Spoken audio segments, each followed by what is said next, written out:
Good morning. Welcome into the Russ Joy Show. I'm Russ Joy. You knew that because you're smart. It's also the name of the show. And I would say that it's a terrific Tuesday, but it certainly is not a terrific Tuesday if you're a fan of your team, your town, your Philadelphia Phillies. Oh, no, no. Nay, nay. It's not a good day to be a Phillies fan. I talked about this on Monday on Crossing Broadcast, but the Phillies are at a very critical point in their season. And I'm not one to be totally hyperbolic and say that every game is a must-win. But boy, oh boy, it's gotten very, very ugly very, very fast for a team that was on pace to have a historic season, on pace to potentially do something massive, on pace to be in the conversation with that great Mariners team, go over 100 wins. Can you get over 110 wins? All that. Now, all of a sudden, mere days away from the trade deadline, the Phillies are in a spot where if they don't make a move and make a move quickly, they are at risk of putting this season out of reach. And there have already been grave miscalculations. And so today I will call upon Dave Dombrowski to get his phone out, get to work, and get this shit fixed. And I mean get it fixed fast. Because at this point, the Phillies are legitimately looking like they're about to fall out of it. And it doesn't matter in the grand scheme of things if it means you lose the NL East. It doesn't mean if you fall all the way down to having to be a wild card. I don't care about that because I don't want a fringe team. This Phillies team, through the first 3.5 or 3 months of the season, looked like a World Series threat, a World Series favorite, some might even argue. The sports books, most of them, had installed the Phillies as the World Series favorite as of, I think, about 10 days ago, 12 days ago. And it looks like it's over. Now, I'm not going to, as I said, I'm not hyperbolic, all right? So I'm not going to sit here and say that it is game over for the Phillies. But if they don't figure this out and figure it out fast, then it is going to be a problem. And that's kind of where the Phillies are at right now. You know, they went out and they acquired Austin Hayes, who many people, and a lot of smarter baseball minds than I, said, all right, cool, they got a platoon piece. They got a guy who can hit lefties really well. That's great. Awesome. They got a guy. They got a guy who can hit against one kind of pitcher, and that's it. And maybe he can spell Brandon Marsh. Maybe that was it. I got to tell you, that ain't it. That move ain't it. He looks like the second coming of Whit Merrifield. He looks like if Whit Merrifield and Johan Rojas had a weird-looking baby at the plate. This is certainly not an everyday outfielder. This isn't the kind of guy that you go out when you look at it and you say, we are a World Series contender. We need to solidify this lineup, take one more question mark out of this lineup so that when our big money guys, cough, cough, Bryce Harper, cough, cough, don't perform. When Trey Turner goes cold, when Alec Boehm no longer looks like a guy who had been playing at an MVP level, when they go away, when JT Realmuto struggles, you have another bat. Because that's what legitimate executives do when they have a legitimate World Series team staring them right in the face. And instead, all of a sudden, the Phillies are playing poverty franchise. They're going out and making moves akin to what the Philadelphia Union would.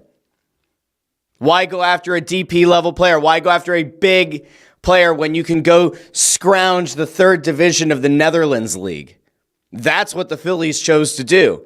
Hayes, perfectly fine player. He's a platoon guy. He's not an everyday player. If you want to keep hitting me with, oh, well, he had a really good year last year. He just was misunderstood this year. No, you can miss me with that. You can absolutely miss me with that. That's not what's going to get the job done. I want winners. I want killers. Go get me somebody. And I say me. Go get the Phillies fans somebody that they can believe in. Go get the equivalent of what the Phillies of yesteryear thought Hunter Pence was supposed to be. Go get them what Raul Ibanez was supposed to be. And was for that very short stretch. Remember when Raul Ibanez got everybody excited because he had insane power and he was very old? I remember that. You remember that. Go out and get somebody who's a difference maker. And now I'm going to I called on Dave Dombrowski and I said, hey, buddy, get the phone out, figure it out. There's a guy who does need to get called out. And again, I'm not Mr. Hyperbolic, but Bryce Harper, where are you?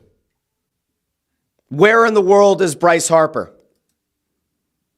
The Phillies have lost multiple series in a row. And when you do that, the one thing that you should be able to expect is that your highest paid player, that the guy who is the face of your franchise, or a guy who's arguably the face of Major League Baseball in a lot of ways, will show up. Bryce Harper has one hit in his last 5 games. One hit. That's it.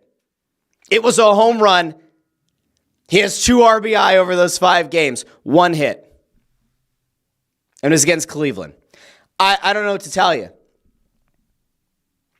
I like Bryce Harper. Bryce Harper seems like a swell guy. Seems like a good family man.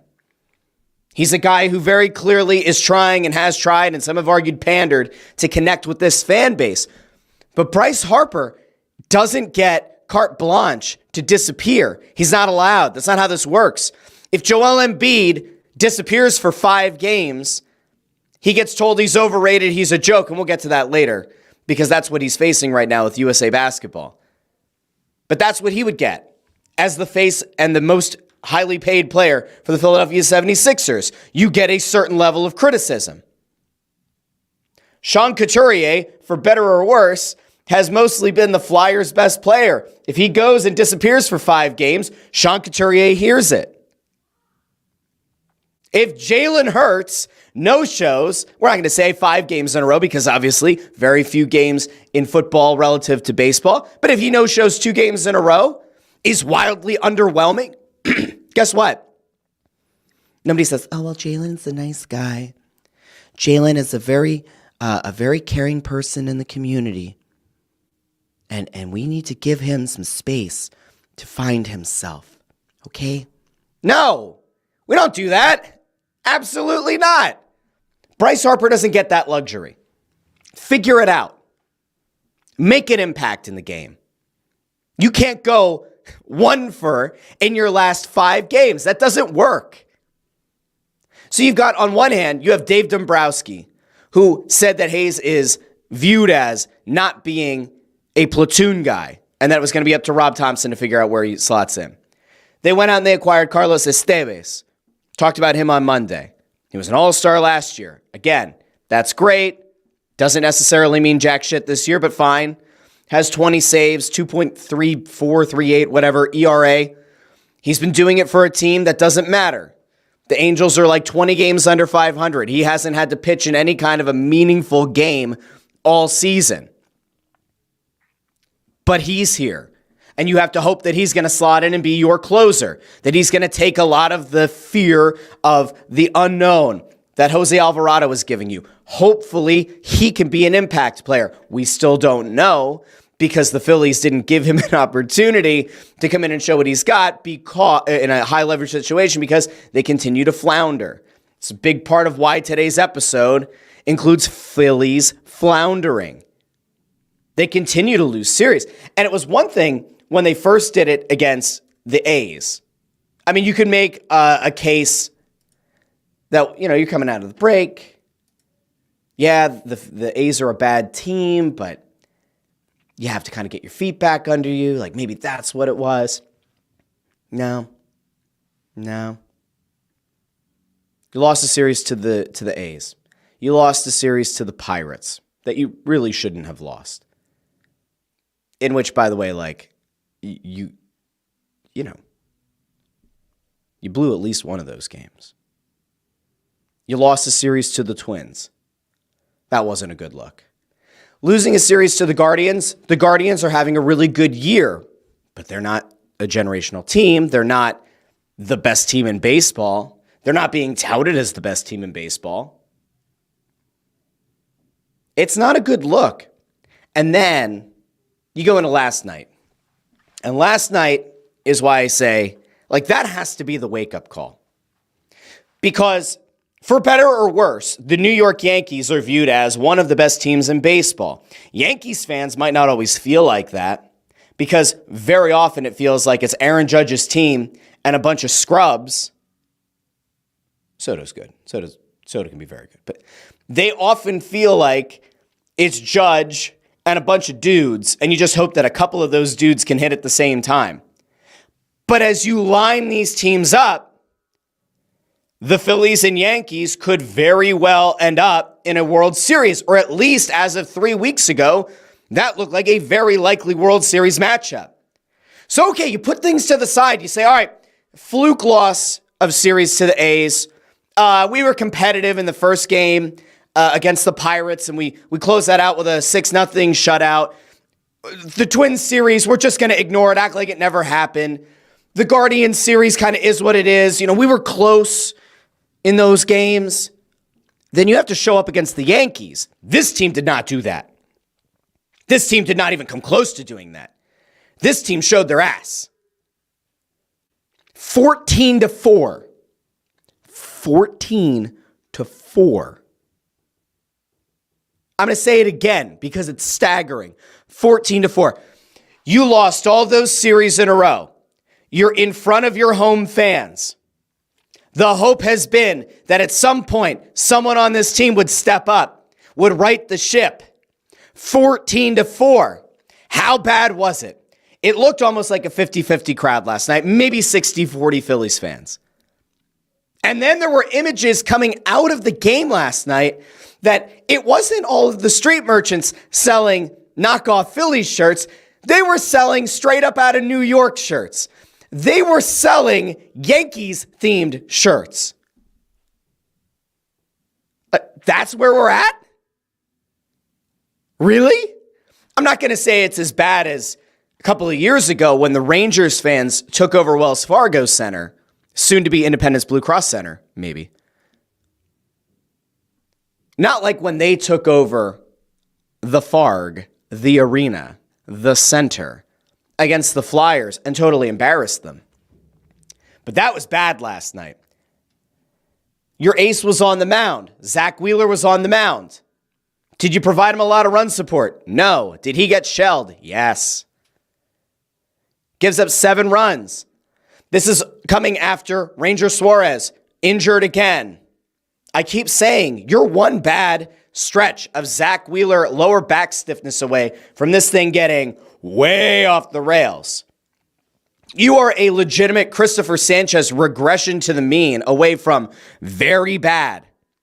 You are, let's be honest, nobody knows what the hell to ever expect from Aaron Nola. All right, like the guy could just as easily go out and throw 8 innings of one-run ball tonight or in his next start as he could go out and, give up 6 runs in 4 2/3 innings. He's your wild card. I don't even want to shit on Aaron Nola today because it's not even his fault. I wouldn't even say that Aaron Nola's been particularly bad of late. He's not been dominant, but look, I'm actually having a sobering moment where I can't even tap into the anger that I typically do for Aaron Nola. That's how bad things have gotten. Now, there will be people, and I'm sure it'll happen today on Sports Talk Radio because it always does. There are going to be people who are going to call for jobs. There are going to be people who are going to demand massive change.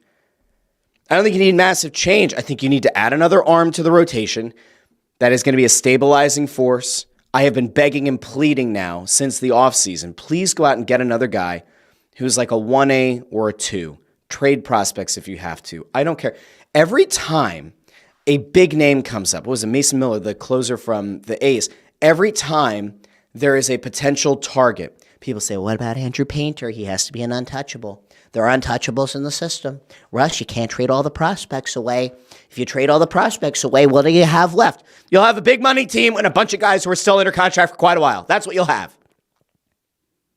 I remember a time where Dom Brown was supposed to be a 5-tool player. I remember a time where Michael Taylor was supposed to be the second coming of, well, not Babe Ruth. He was supposed to be a big power bat out of the outfield. That didn't pan out. Dom Brown wasn't a 5-player tool or a 5-tool player. Might have been a 5-player tool. If you took his stuff and gave it to 5 different players, maybe he'd be fine. He wasn't a 5-tool player. I remember being told Kyle Drabeck was untouchable. You could never trade Kyle Drabeck for Roy Halladay. Absolutely not. He's going to be a future ace. He's going to be everything that Roy Halladay could be. Prospects fail all the time, and sometimes you get burned. Do we all remember having the conversation about Carlos Carrasco?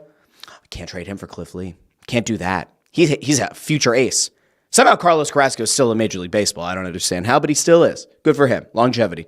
A lot of money. Kudos to him. You know, you go back and you think over the years about guys that we've been told are untouchable, that are franchise cornerstones. Few of them pan out. Sometimes they do. Sometimes a Ryan Howard becomes a Ryan Howard. Sometimes a Chase Utley becomes a Chase Utley, and a Jimmy Rollins becomes a Jimmy Rollins, and Cole Hamels becomes a Cole Hamels. And sometimes they become Drabek. They become Carrasco. They become Sixto freaking Sanchez. ¿Quién es Sixto Sanchez? No estoy seguro. Why? Because he turned into being kind of like a schlub, a tubby schlub, a schlubby. Sixto Sanchez. Anybody regretting trading him for JT Realmuto? I don't think so. Now, I could get burned, right? I could say, go out and get an impact bat to play in the outfield. Or I could say, go out and get an impact starter and trade away Andrew Painter and know that there is a potential that Andrew Painter could maybe become an ace someday. Here's the advantage you have if you are the Phillies, and it's time to wake up. You are in one of the best sports markets in the country. You have an owner who has already opened up the checkbook. You have revenue that will come in hand over fist, because when you provide a winning baseball team in this city, the fans will fill the stands. You'll make money in parking. You'll make money in concessions. You'll make money in ticket revenue. Hell, you'll get the money from Major League Baseball. You get all of your regional sports network money. You'll get your national money. You have an advantage. Use it. The Phillies aren't a small market team. You don't need to rely on your farm system as much. Think about the guys you have under contract for the next few years and much longer. Trey Turner's going to be here until I'm old. Bryce Harper's going to be here. I don't know. I guess if it were up to him, he'd be here for 20 years. You have a bunch of guys who are under contract. Zach Wheeler, fine. You can make the case that Zach Wheeler might be on his last contract and that he's not going to be able to pitch until he's like 40, 42. That's fine. You can make that case. I might even agree with you. Aaron Nola is a bit of a head case. Fine. I can agree with you. You have money. You have a way to make up for a farm system. Dave Dombrowski, throughout his career, has been good at a few things. Building winning teams, though it often comes at the expense of the farm system. He will go and make moves. He'll make big swings. He'll flop it on the table, and he will make a move that will perplex some people. How could you get rid of that prospect? But it's the move that gets you over the hill, over the hump, gets you into a World Series. Where's that guy at? Austin Hayes is not the Dave Dombrowski move. Carlos Estevez, wonderful closer, potentially. He's not the move. Where's the move? Where's the impact player? And if you're not going to get it, then that's where I'm going to once again come back to your big money guys. Trey Turner, ¿dónde estás? Bryce Harper, ¿dónde estás? Maybe we'll have to do that. Hashtag ¿dónde estás? Where are these guys? They're getting paid boku bucks. Somebody figure it out. And here's one other thing. This is one other thing to Bryce Harper. If the Phillies are limited in their options in the outfield, guess what? I bet, I'm just a guess here. There's a potential that maybe you could find an impact bat who might be towards the end of a contract, who plays first base. Bryce Harper, go get your outfielder's mitt. Go play the outfield. If there aren't any impact outfielders available, you go back out to right field. You spent plenty of time out there. Let the Phillies get somebody that they can bring in to play first base and can be an impact guy. Because if you're going to get one hit in your last 5 games, they need to do something. So you can help them out and do something yourself. Go out, hang out in the outfield.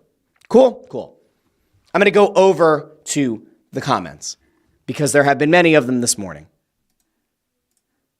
Joshua Heinzen over on X. By the way, if you're watching on X, remember you have to click on the video. Pull up that old Periscope view, and if you comment in there, I can see your comments. If you just reply to the video on Twitter, I won't see it. Josh says, not even good losses. They're blowout slaughters. Yes, 14-4 is like that has to be a moment that really rattles them. That can't just be, oh, well, it's a fluke. It's not a fluke. It really isn't. That's a team that you're supposed to be competing for the World Series with. You can't just write that one off. Nico says, what up? Joe Papel giving me exactly what I needed this morning to know that the audio is good. Crossing broadcast yesterday, there was a big issue with the audio. Still don't know what happened. It was horrific, though. It was very, very bad. And I had to pre-record an episode and put it out. So anyway. Sean C. says the October Phillies have arrived 3 months early, ice cold, up and down the lineup once again, and there's nothing that gives you confidence that the lineup will figure it out.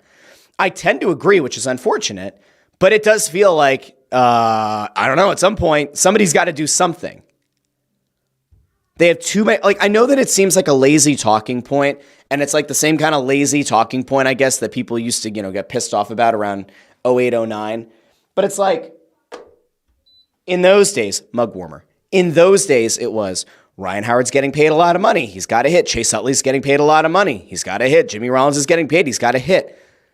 Yes, at some point, it's not a lazy talking point. It is genuine. Somebody has to do something because they are getting paid a ton of money to be an impact player. All right, let me see. There's more here. Sean C. says, Austin Hayes getting a standing ovation for making a 2-hour drive on 95 North is proof the city's gone soft. I can't wait to find out who we're going to do this bullshit with this year. It's very unfortunate, but Trey Turner's having another rough stretch here. Perhaps if we do a standing ovation, it's going to help him be a better hitter. That was always nonsense. Absolute crap. But if it made some people feel better about themselves because they did a standing ovation and Trey Turner turned it around, fine. It hulked him up. I didn't realize we were doing the pro wrestling thing with baseball, but apparently Turner Mania is going to run wild the next time he gets a standing O. Let's see. Oh, and I saw something that we're gonna get to in a little bit here on the Flyers side. Sean also says, you're going to be disappointed. They're banking their money on their moneymakers in the lineup, figuring it out. There's not a shred of evidence that makes you think they will with the way 22 and 23 ended. That's exactly right, which is why, people might think I'm an asshole for this, but I genuinely don't care. There's this whole thing about, the Phillies, the vibes. The vibes are great. The vibes are fantastic. You can't make subtractions to the clubhouse because the vibes are great. I don't give a shit about your vibes. You need to win. You're supposed to be a World Series contending team. You just got blown out 14-4. You've lost multiple series in a row. I don't care about the vibes. The vibes suck. The results are even worse. Yankees have been floundering for a month, and they came in and bent them over. It's true. Give them a little smack on the booty. All right. Let's see. Ford checks in over on YouTube. I've maintained this from the beginning. The Phillies will not win the World Series this season either. Hitting too hot and cold. Pitching flaws have shown themselves again. I'm going to throw this out right back at you, Ford. Okay? Just really quick. Yes, the lineup goes hot and cold. And it is very cold right now. And I do think that there's still an impact bat away from being cold streak proof. If the lineup gets hot, they can beat anybody. And it just so happens that in the postseason, you get hot for a few weeks, you win the World Series.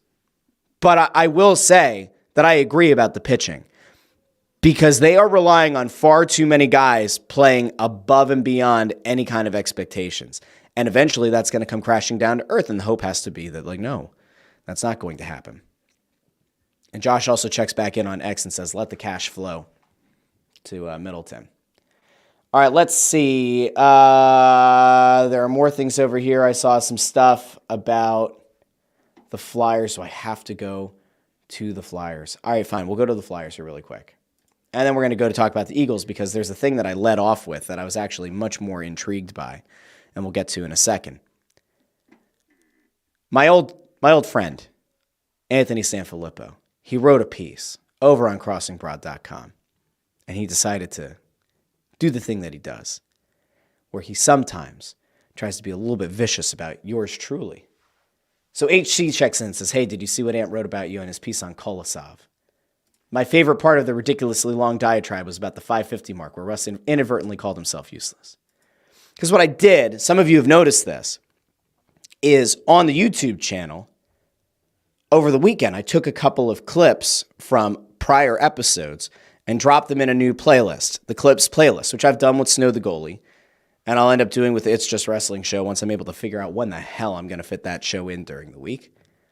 But the reason you do clips, if you're doing content, is because often those smaller clips, although that one was big, that was like a 33-minute clip, the Kolosov thing, is a lot of people find that the algorithm, for whatever reason, smiles upon those clips, and then you pick up a lot of subscribers, and it just so happens that that video picked up a decent number of subscribers, so it's worth it. But it was from now 11 days ago. It's from the July 19th episode of the show. I think Ant's just looking to kind of needle me a little bit. But Sean is right here, that he was more vicious in that commentary of me than of Bailey, John Bailey, the guy who wrote the thing about the Flyers abandoning Kolosov in a hotel, which was total bullshit. That piece was garbaggio. It was no good. Really quick follow-up here on Kolosov before we move on to the Eagles, which honestly, there's something intriguing potentially happening off in the distance. Kolosov, it sounds like, is a little bit of a goalie. He's a little bit of a goalie, as I point to my brain. Might not be totally there, folks. We always know that goalies are weird. That is just an inherent part of being a goalie. Goalies can be strange.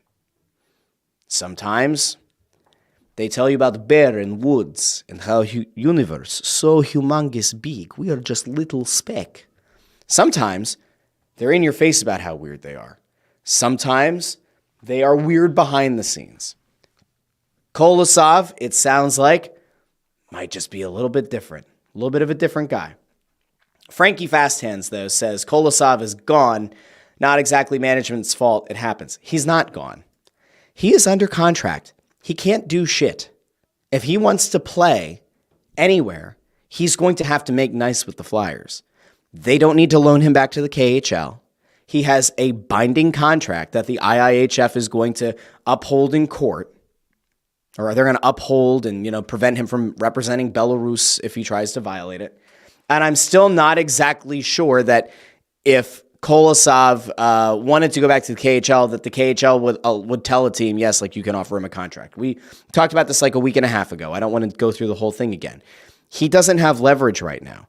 And the Flyers aren't hurting so much at the goalie position right now where they have to negotiate from a position of weakness. They don't have to. They are going to go into this season with Sam Ersson as their starter and believing that Ivan Fedotov is going to be a legitimate backup. That is what they plan on.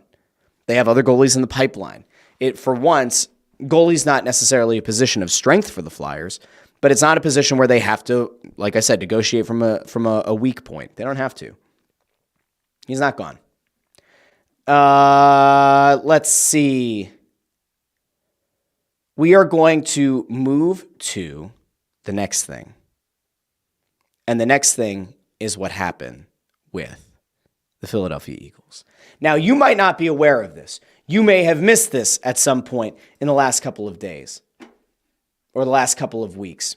But there was kind of some newsy stuff. There were some rumors that were going around about the Philadelphia Eagles. And it had nothing to do with the players on the field. It had nothing to do with the start of training camp. It had far more to do with something of interest, with a coaching candidate of potential interest, with somebody who may or may not be interested in the Philadelphia Eagles job. And you might be saying to yourself, well, Russ, the Eagles committed themselves to Nick Sirianni. They've been telling everybody that Nick Sirianni is their guy and that they're 100% in on Nick Sirianni being the guy to lead this team forward. Jeffrey Lurie had the opportunity after a disastrous collapse to replace Nick Sirianni. Why wouldn't he have done it last year? Well, he replaced all the coordinators because apparently it wasn't Nick Sirianni's fault. But then it happens that about a week ago, 10 days ago, there was a clip that started to go around where one of ESPN's senior reporters, Jeremy Fowler, put out this idea that Bill Belichick is interested in the Eagles' coaching job. And it was also kind of thrown out there and discussed on NBC Sports Boston. Now, if you watched Crossing broadcast yesterday, you will be aware of what these clips are. But if you missed it, I'm actually going to play little bits of both of those clips just to give you a little bit of context around why people are maybe a little bit intrigued and why there's this potential out there that Bill Belichick wants to coach the Philadelphia Eagles. So we're going to go to that right now. We're going to start with the clip from Boston, from NBC Sports Boston, where they talk about Bill Belichick, and they drop a couple of little nuggets that maybe he's monitoring what's happening in Philadelphia this year. Here we go.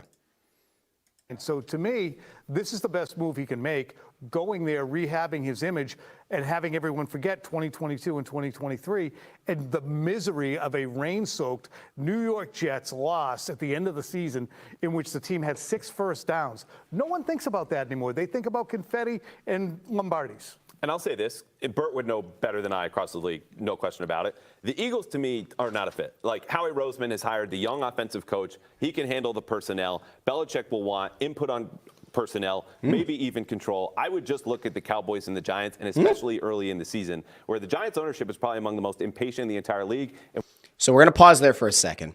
So this guy is more like, no, NFC East, yes, not the Eagles. And the thing that he went back to is what many people said at the time, which was if Belichick wants anything to do with player personnel, if he wants to be a de facto GM, that there were going to be multiple teams in the NFL who were going to immediately rule out Belichick for consideration for the head coaching job. In fact, some argued that that's part of why things didn't work out with Atlanta. Remember, he was tied to the Falcons job, was viewed as the heavy favorite, had gotten a second-round interview before anyone else, allegedly, reportedly, and that it was a foregone conclusion he was going to be the Falcons coach. Then as that kind of fell apart, part of the question and part of the discourse around it was, oh, he wanted to be the guy who shops for the groceries as well, and Atlanta didn't want to do that because Belichick is older, and they know that it didn't necessarily always work out in New England. So, all right, let's go back to this clip. Now, how the heck do I do it? There we go.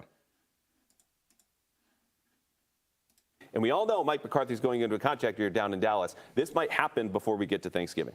I think the Eagles are the likely. Wow. I do. Giants I do. He loves his Howie Roseman.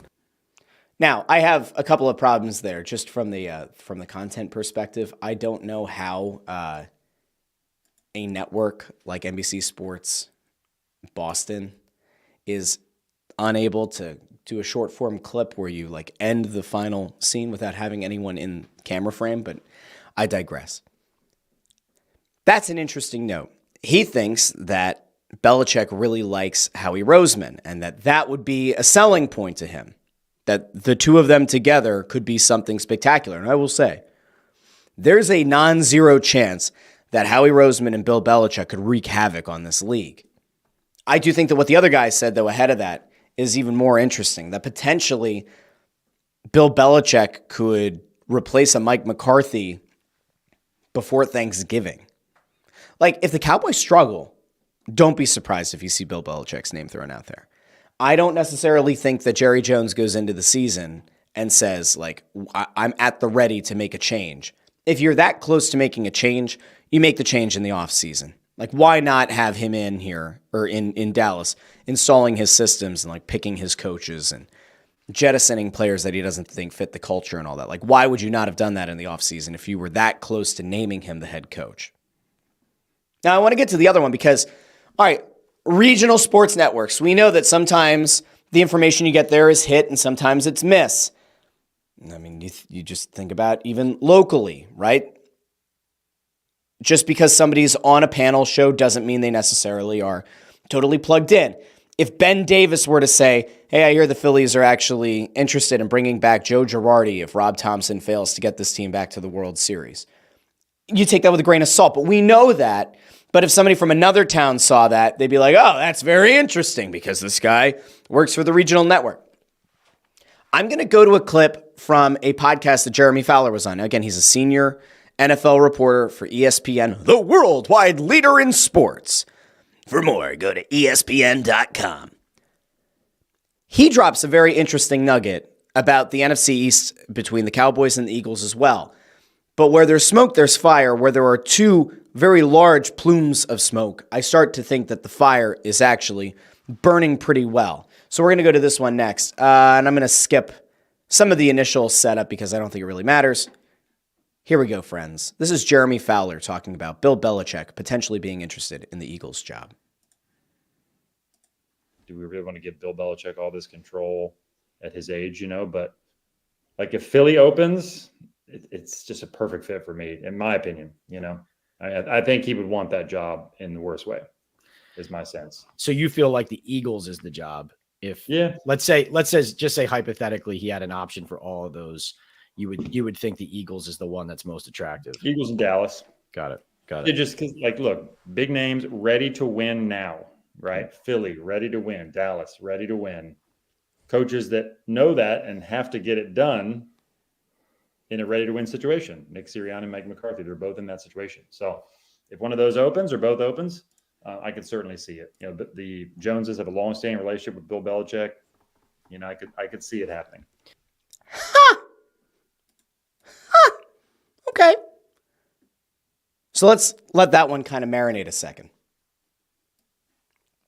So if the idea is that Bill Belichick wants to go to a team that's ready to win, there's arguably no better team for him to go to than the Philadelphia Eagles. You could make the case if you want that Dallas would be a great option as well. Because you're watching this show, listening to this show, chances are you hate the Dallas Cowboys. But if you can be objective for a second, if we can ask for a little bit of objectivity in an election year, Dallas is a decent enough team. They have enough pieces that you could realistically look at them and say, Super Bowl contender. Now, sure, I say be objective about it. We can also look at the history and say Dallas folds under pressure. Like they can't perform when the brightest lights are shining. But just from a talent perspective, assuming that Dallas doesn't piss off Dak Prescott or CeeDee Lamb or Micah Parsons enough where one of them just says, I'm not playing this year, they have a lot of talent on their roster. The Eagles have a lot of talent on their roster. Bill Belichick was never going to be a guy, especially at his age, who was going to want to go out and find a 24-year-old to build around. Unless we're talking about his relationships. Get it? Because there was the rumor out there that he was dating a 20-year-old, which is gross because he's 70, and that's just all kinds of nasty. Nasty. He was a nasty man. But just from a perspective of building a team, Bill Belichick, looking for a team that has legitimate talent on both sides of the ball, fantastic. Truly, truly fantastic. You have to choose the Eagles or the Cowboys. And I'm not exactly sure. If it's me and I'm Bill Belichick, I probably would want to go to the Eagles because I think they're a better balanced team. They're also kind of nasty, kind of nitty gritty. There's a little bit of a similarity to what you see in New England.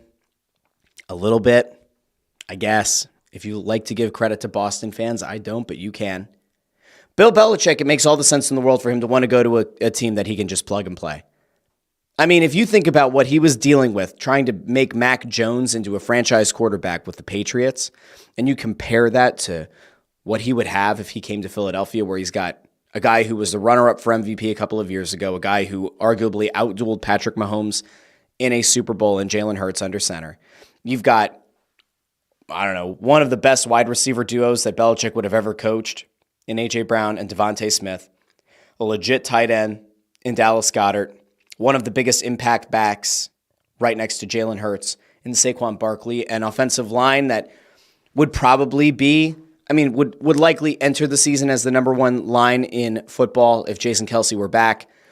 Granted, there is a bit of a question mark with Cam, right? Do we know for sure that he's going to be able to step right up and play like the future Hall of Famer Jason Kelce? No, we don't know that.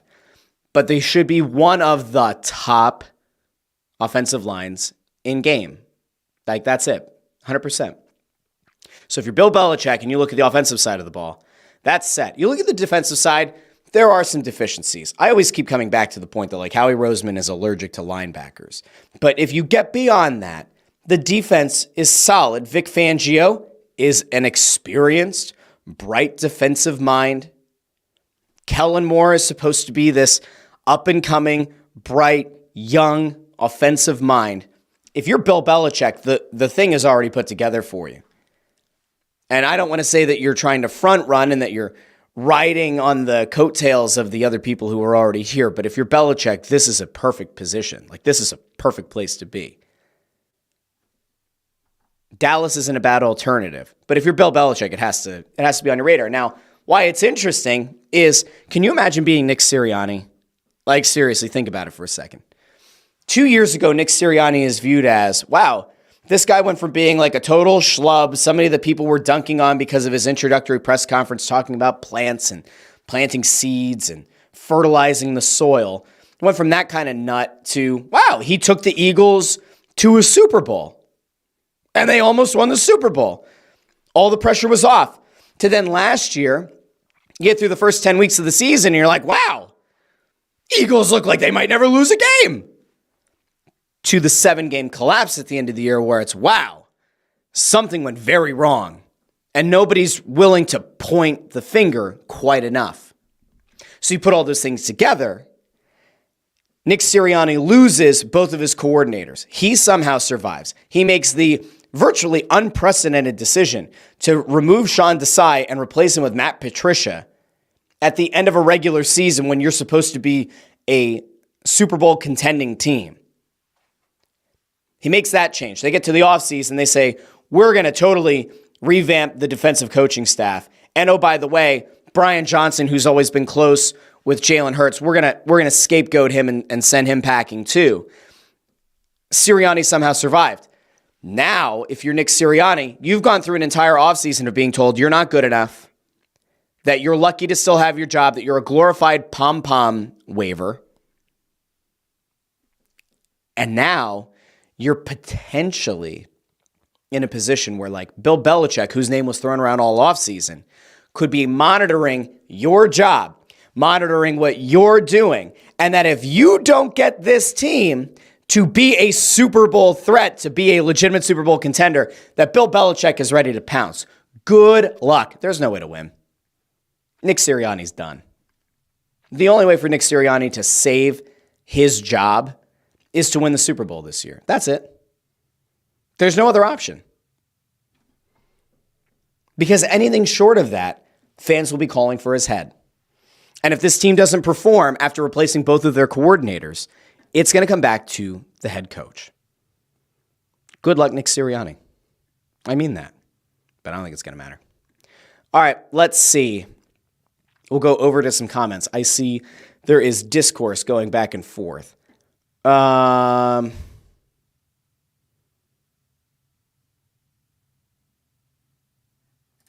Peter checks in over on YouTube. Isn't Lurie from Boston? I remember the Eagles-Pats practices. Ford says, when you take a macro view of Philadelphia sports, it's unreal that the title the city got is with Nick Foles. Not Bryce, not Embiid, not Jalen, not McNabb. Nick Foles. Interesting. Very interesting. And Nico also asks, isn't Belichick dating a 24-year-old? He's, I believe that was the age. Or was she 27? Was she 24? Was she 27? He's an old man. That's gross. I don't care what you say. And if you're 70-something and you're watching the show or you're listening in the podcast feed, first of all, I want to compliment you on figuring out technology. But then I also want to just say, you nasty. If you're 70-something and you're dating a 20-something, that's all messed up, guys. All kinds of messed up. Will Bill Belichick be the head coach of the Eagles? I have no idea. Do I love the chaos that it can create? Yes. All right, last thing today. Final thing. And it's got to do with Joel Embiid. Because of course it does. Joel Embiid got roasted and has been getting roasted by national media pundits by basement bloggers, by people on Twitter, the basketball nerds who get really, really worked up about his inability to play with pace and the fact that it's going to screw up what the U.S. men's national team is doing. And I said this to all of you going into the Olympics, that those people were going to come out and they were going to call for Joel Embiid's job. They were going to call Joel Embiid all kinds of names. They were going to beg for Anthony Davis. And I did say that, there's going to come a time where they're going to line up against Serbia and you're going to see Joel Embiid versus Nikola Jokic, and you're going to see what it looks like. And historically, Embiid has been better than Jokic. Heads up. I believe Embiid is 6-2 all time against Jokic in the NBA. 6-2. Not bad. Well, I saw Colin Cowherd when he went on a long rant about Joel Embiid and called him all kinds of things. But I want to go to part of the clip because he raked Joel Embiid over the coals, and not in a particularly nice way. And he kind of gave the national pundits' view of what analytics Twitter has been saying about Joel Embiid since he linked up with the U.S. So we're going to go to a little bit of Colin Cowherd here, and then we're going to react, and then we'll figure out from there. Here we go. Because Jokic is a more valuable player. He's a better player. And it's not particularly close if you watch yesterday. But the league's stewards, the media, did not want Jokic to win a third straight MVP, even though he's hands down the most valuable player. And you saw it yesterday. I love the conspiracy theory that Jokic was only prevented from having another MVP, that Joel Embiid won the MVP because basketball pundits were sick of greatness. That's lazy. Colin Cowherd's better than that. Here's their heads-up numbers, by the way, in the game between the U.S. and Serbia.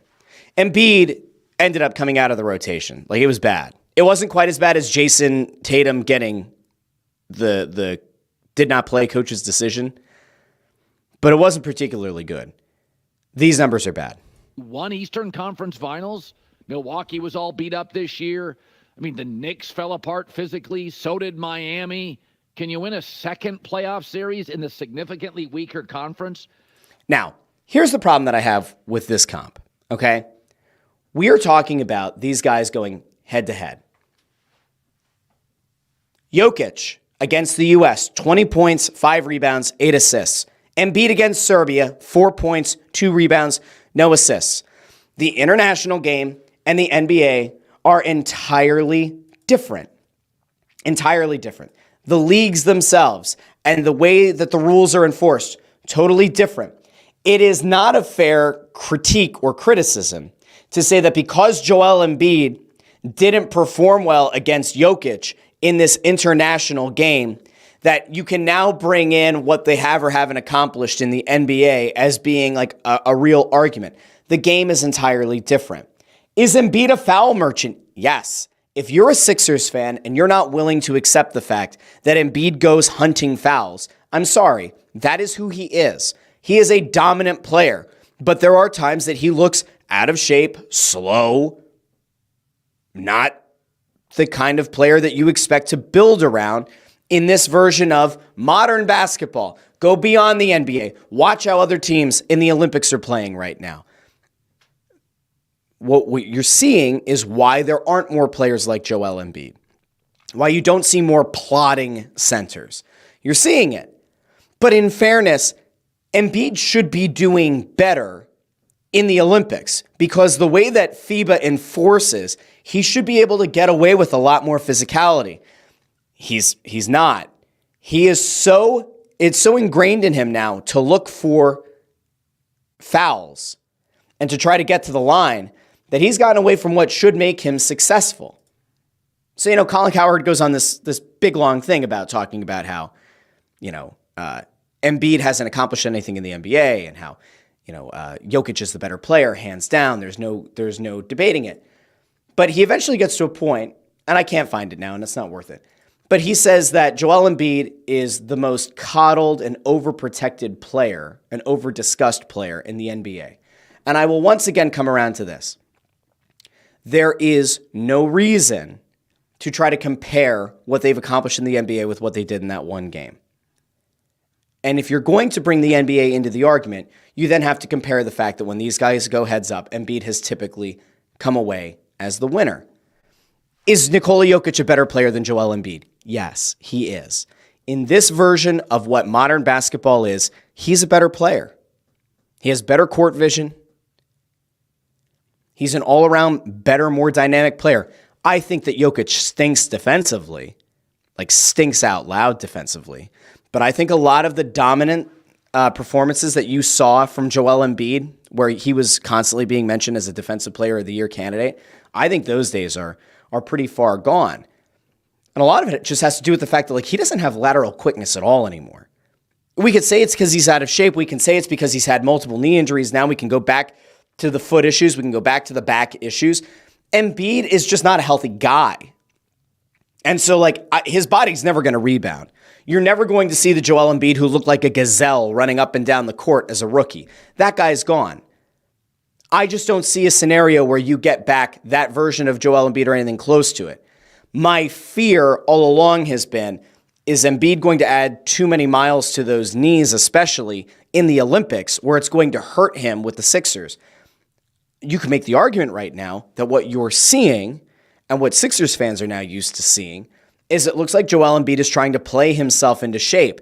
The problem is you can't do that when an Olympic gold medal is potentially on the line. That's a problem. And the U.S. men's basketball team is not under any obligation to play Joel Embiid. They do have Anthony Davis. They have Bam Adebayo. Are both of those guys as good or better? No, I would still say no.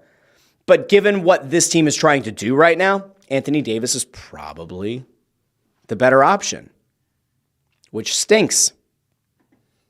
All right, we're going to go back over to the comments. I see something about hockey, so we're not going to do that.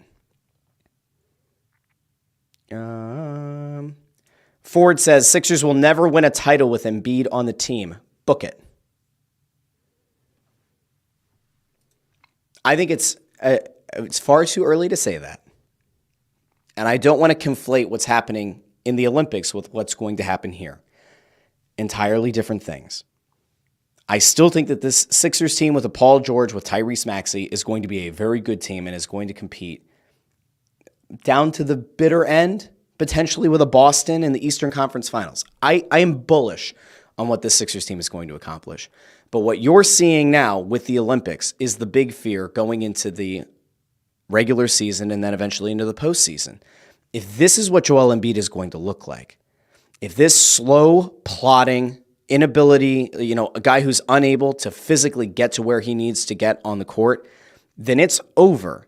You have to hope, if you're a Sixers fan, that watching Nikola Jokic drop a couple of spin moves and a couple of drop steps on Embiid like he did in the game against Serbia, if that is going to be the new Joel Embiid, the Sixers are screwed. It's not even close. That is the worst defensive performance I've seen Joel Embiid put in a very long time. He looks out of place. And I like Joel Embiid, and I said a week or two ago that U.S. basketball fans should be grateful that he chose to play for the United States and that he was going to give the U.S. something that they didn't have. And there were people who were making the argument on national TV. I think it was Brian Windhorst recently said that Embiid is the potential guy who could win you a gold medal, that his presence isn't a luxury, it's a necessity. But he doesn't look like himself, or he doesn't look like the MVP caliber guy that we're used to seeing. All right, we're going to go back over to the comments quick. Ford says, good team, cool, neat, won't win the title. D.D. Skinner says, too early for that statement. And then Nico says, I have faith in Maxey, but that's about it. And it's fair. Look, I'm not looking to end the show today on a super negative note, but if you've been watching this, if you've been watching the Philadelphia 76ers throughout Joel Embiid's career, you have had to have had that thought in the back of your head. If his body falls apart any more than it already has, this run is over. Watching how he looks in the Olympics right now, in these limited runs that he's getting, And also knowing that Steve Kerr is under no obligation to play him 30 minutes a game because he's the franchise cornerstone. This doesn't look good. It's not a good look. Joel Embiid's got to figure out a way to be impactful. Now, you play a France and you have Joel Embiid against Rudy Gobert, you're in good shape. But if the U.S. and Serbia were to meet up again, he can't be that turnstile that he was against Jokic. He can't be a guy who only gets to play 11 minutes because the team looks worse with him on the court. Embiid needs to step up. It is critical. It is vital. And for all of the good that can come from him going to play for the Olympic team and all the good that can come with him getting that extra national exposure, it can have the adverse effect. If he looks this rusty, this out of shape, this slow, this plodding, it could do not necessarily irreparable damage to his profile, but it's going to do a lot. It's going to hurt. Seriously, like it could hurt him.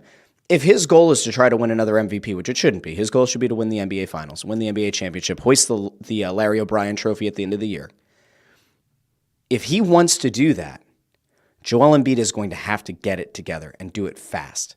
Because if he plays 11 minutes per game, regardless of if the U.S. ends up winning the gold medal or not, if he's playing 11 minutes per game and is getting jumped on the depth chart by Anthony Davis and Bam Adebayo, he will have done such damage to his profile that when the regular season does run around and when pundits are starting to think about who's in the conversation for MVP, he's not going to get the benefit of the doubt. They're going to remember what happened in the Olympics and how he was essentially played off the floor. So from a legacy perspective, how I said a couple weeks ago, like, hey, legacy-wise, being able to go and help the U.S. win a gold medal, while that's still in play, if he looks like this and he's really a non-contributor to the cause, his legacy is going to take a hit. All right, we're going to go back over here really quick because I have to do this really quick. Ford says it's a realistic way to look at it. Real data. Joe Papel says, we live and breathe, Russ, not negative. Appreciate that. Peter says he's out on basketball. Personally, I preferred the college players, but I saw the 84 team. U.S. basketball has reached oversaturation on TV. Peter's not a believer. Doesn't want to get in on basketball again. By the way, I want to know what your favorite thing that you've seen in the Olympics so far is. I'm not going to go the Pat McAfee route here and talk about the opening ceremony. I saw a lot of people are pissed off at Pat McAfee now because he said something about the opening ceremony. Now he's getting called. Somebody was saying like he's alt-right now or something. So we're not going to get into the opening ceremony that has apparently been deleted from their YouTube account. We'll leave that for another day. I will tell you, and I don't get paid by them, but YouTube TV has been such a game changer for the Olympics. Being able to watch things in multi-view, like it's one thing when you try to watch the Olympics with your kids and they have no exposure to any of this stuff, right? Like, my wife took our sons to the playground a couple days ago, or maybe it was yesterday, and women's gymnastics was on TV. So I'm sitting there with my daughter, and she's little, and she's watching the women's gymnastics, right? And she thinks it's the most amazing thing ever. She usually doesn't care about sports, won't watch anything that has to do with sports. It just isn't of interest to her. She's sitting there watching the French team, and then I don't remember which other team it went to. I think it went to Italy after that, or vice versa. She's watching it. So in our living room, she then set up what was the equivalent of the, what's the thing? It's not the pommel horse. The vault, right? The vault's the one where they do the sprint and then they hit the table and they spin. So my daughter sets up in our living room her version of the vault. So she gets herself a nice long runway across the living room, and then she puts down a few pillows where the vault is supposed to be. And so she's 100% committed on it. So she runs, and so she starts doing somersaults. And then like she sets up another spot where she's going to like go do another one of the events, and she's trying to figure out like, is there a way to make bars in our living room? Like, so seeing that was really cool. And then our sons came home, and they're in on different kinds of sports, but they were like fascinated by water polo. They were fascinated by handball, but apparently a lot of elementary schools play handball. I didn't know this, but apparently they do. So they kind of had an idea of what handball was. But they were like, handball was interesting. Water polo was interesting. My wife likes watching the equestrian stuff. So there's like the cross country with the horses. And then there was like the road cycling a couple of days ago, but then yesterday or the day before it was the mountain biking. So like that's going. But like all of this is to say, YouTube TV having the multi-view is awesome. I know that there are people who go and they bring in like multiple TVs into their living room and like they do it that way. But being able to just like watch 4 different events at the same time, where like one son can like watching the off-road biking, my wife can watch the horses, my daughter can watch gymnastics, and then our other son can watch archery or whatever. It is so cool. It's genuinely like some of the most fun we've had. We are not a big TV family. We don't do a lot of screen time with our kids. But the Olympics, we've broken the rule because it's just like, guys, it's every 4 years. And our oldest sons still remember, it was 2021, right? They had to postpone the Tokyo Olympics a year because of COVID. They still remember being in Outer Banks for our first trip down there as a family, and that when there was a giant storm raging outside, we watched the Olympics on the TV. So they remembered that, and I don't know if it's quite a core memory for them, but they remember it. And so like there's something neat about like they view the Olympics, I think, the way that a lot of us did as kids, where there's just kind of like this awe and this wonder of like, wow, all these people from all these different countries, they're competing against each other and like representing their country. And I don't know, it's neat. I've enjoyed it. I'm going to go to the comments really quick here and see. Ford likes table tennis. Dee Dee says pommel horse. Jamie checks in on YouTube, says water polo is great. Hopefully with the expansion of the Big Ten, we get more of it on TV. Joe notes that USA Under-23 football today at 1 o'clock need a win to advance to the quarterfinals. All right. One last thing before we leave for the day. And I appreciate everybody who watched live and all of you who enjoy the show over in the podcast feed. I saw some people talking in the comments over here about like, hey, I feel like I'm talking to myself in the comments.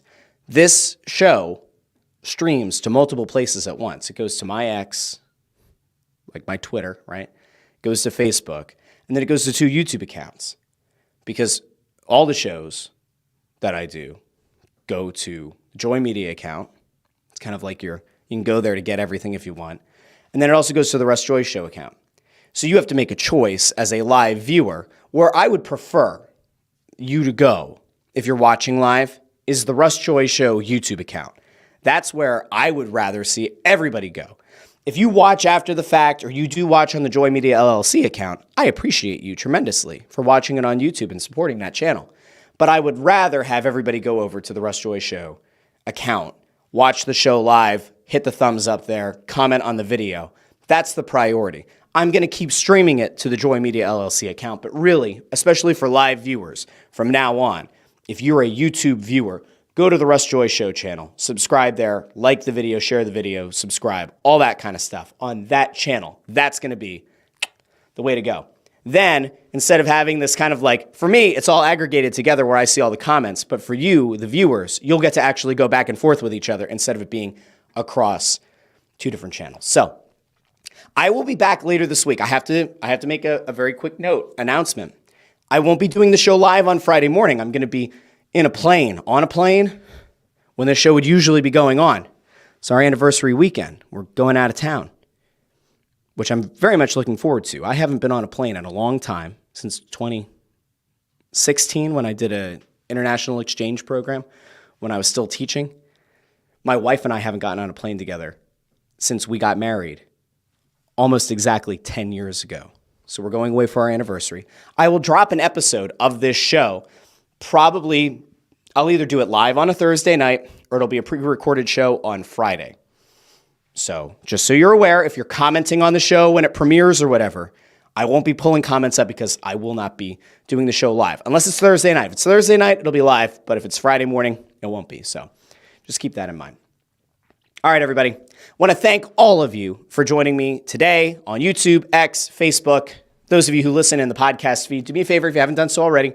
Go subscribe to the channel, like the video, share the video, and subscribe. And if you can, comment on the video once the live telecast is over. Drop your favorite moment, your least favorite moment, whatever. Drop it in the comments, separate of the live chat, because apparently that helps with the algorithm. So I will talk to all of you later this week, either live or pre-recorded, and then we will be back doing this show live all together next Tuesday here on the Russ Joy Show. Thanks for joining me, and I will talk to all of you very soon.